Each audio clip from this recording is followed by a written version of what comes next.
আসসালামু আলাইকুম ভিউয়ার্স, কেমন আছেন সবাই? আশা করি সবাই অনেক অনেক ভালো আছেন। আপনারা অনেকেই গ্রামীণ সিম কার্ড রোমিং করেন। রোমিং করার পর অনেকের সিম কার্ডই বন্ধ হয়ে যায়। আমি আগে অনেকবার বলছি, এখনও বলি, অন্য কোনো সিম যেমন রবি, এয়ারটেল, বাংলা লিঙ্ক এগুলো বন্ধ হয় না। কিন্তু গ্রামীণ সিম রোমিং করলে আপনারা যদি ব্যালেন্সের ম্যাথ না রাখেন তাহলে কিন্তু বন্ধ হয়ে যায়। ব্যালেন্সের ম্যাথ সবসময় রাখবেন, এক্সপায়ার হইতে দিবেন না। এক্সপায়ার হইলে রোমিং বন্ধ হয়ে যাবে, তখন আবার নতুন করে রোমিং করতে হবে।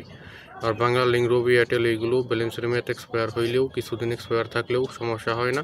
এইগুলো বেশি দিন এক্সপায়ার থাকলে বন্ধ হয়ে যাবে, কিন্তু গ্রামীণ সাথে সাথে বন্ধ হয়ে যায়, দেরি করে না। তাই গ্রামীণ সিমের ব্যালেন্স এক্সপায়ার হইতে দিবেন না। ব্যালেন্সের ম্যাথটা আপনারা দেখে দেখে ম্যাথ রাখবেন। আর একবার রিসার্চ করে 1 বছরের ম্যাথ বানিয়ে নিতে পারেন। 300 টাকা রিসার্চ করলে 1 বছরে ব্যালেন্সের ম্যাথ পাবেন। তাই ব্যালেন্সের ম্যাথ এক্সপায়ার হইতে দিবেন না। এক্সপায়ার হইলে নতুন করে আবার রোমিং করতে হবে। এই ছিল আজকের ভিডিও। সবাই ভালো থাকবেন, সুস্থ থাকবেন। আল্লাহ হাফিজ।